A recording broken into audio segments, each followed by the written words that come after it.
Hello everyone. My name is Rohan. I'm 16 years old, and now I'm happy living in America with my older sister Amita and my uncle. But it wasn't always like that. My family actually comes from India, so if you want to know why we moved and what happened to us on the way to the United States, stay here. I spent my early childhood in a small Indian village. Even though my parents used to work day and night, we lived quite a poor life.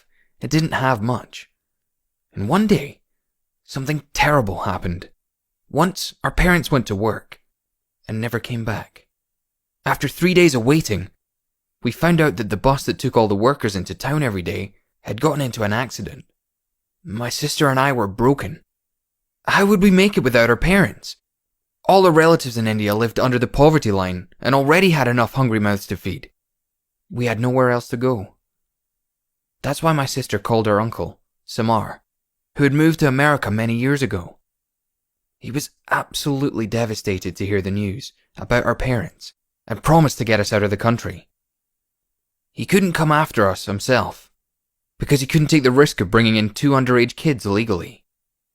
The process of getting a visa to America could take years and would cost our uncle a fortune. We had neither the time nor the money for that. So, our uncle sent us fake IDs and money for our plane tickets. It was going to be a long and risky trip, with a number of stops and destinations, but it was our only chance, so we had to take the step into the unknown. It all started really well. We were absolutely amazed by the aircrafts when we got to the airport. I'd never seen them so close before, and I was really excited when we took off.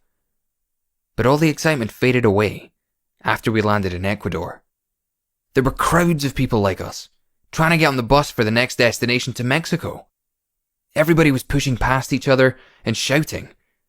My sister and I tried to stay together, but when we finally screeched through the crowd and got on the bus, I realized that I was all alone. Amita wasn't there. I kept calling her, but she never answered. I was scared to death. I was only 5 years old. What would I do without my sister? But the bus had already started. I was shivering and terrified, but I tried to hold back my tears. I just had to hope that my sister would manage to get on another bus and that we'd reunite somehow. We'd been driving forever. After a couple of hours, the bus finally stopped. I thought we'd arrived, but it turns out that the bus had broken down and there was no bus coming to pick us up. All of the people got really mad, and there was nothing left to do but walk. Nobody knew where the next bus stop was or how long it would take to get there by foot.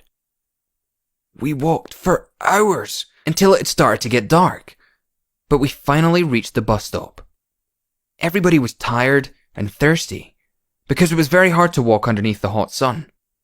There were a lot of people there, and I started looking for my sister in the crowd. Suddenly, someone cried out my name, grabbed me, and squeezed me in their arms. It was Amita. We were so happy to see each other again. She'd come on another bus. So we thought we could go together now. But no such luck. All those people that I'd arrived with rushed to the buses, and when we were about to get on, the bus was already packed to the gills.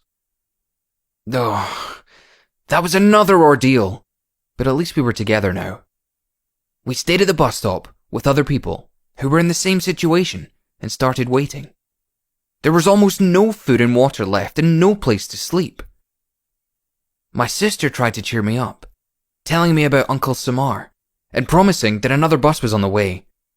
And it arrived in 2 days. We were more exhausted than we'd ever been in our lives. We'd almost not eaten anything, so we were starving. But we were back on the road again. There was a very nice old Indian man on the bus, who even shared some food with us.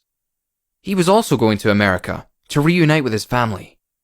He told us that the main thing was just to cross the border, and then we'd be able to feel at ease. And this defining moment came.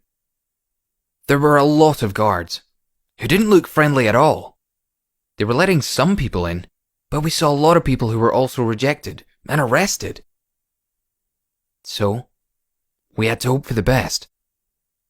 My heart sank when it was our turn. It seemed like it took the guard forever to look through our documents. They asked my sister questions, and I saw how terrified she was. But she collected herself and answered clearly. And then, by some miracle, they let us in. I turned around one last time to see where that nice old man was. He'd been standing in line, right behind us. But I saw that the guard was taking him away. He smiled at me and waved his hand. Oh, how I wish he was more lucky. We were very sorry for our new friend, but we had to keep going and to leave the past behind. We joined a group of Indians and followed them. Everything around us was so unknown and confusing. The road led us to the local Sikh temple. There was fresh water and food for us there. We were given clean clothes and a place to sleep. It was like heaven. We slept safely that night. My sister woke me up early in the morning. She was just shining. She said that she managed to get through to her Uncle Samar, and that he was coming after us as soon as possible. I'd never seen him before, because he'd left India before I was born. But I was looking forward to meeting him. We were on cloud 9. We'd made it! That very evening, our uncle really came for us. My sister threw herself into his arms as soon as she saw him, and they both burst into tears.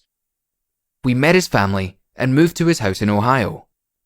In 2 years, after the court reviewed our case, we got our green cards and became American citizens. And soon afterward, my sister Amita turned 18 and became my guardian. It's been 11 years since the day we crossed the border into the United States of America. But I still remember that airplane to Ecuador, those starving people at the bus stops in pursuit of a better life, and that old man's farewell smile. My sister and I are the lucky ones, and we'll be grateful till the end of our lives. I want to visit my motherland one day because I miss it.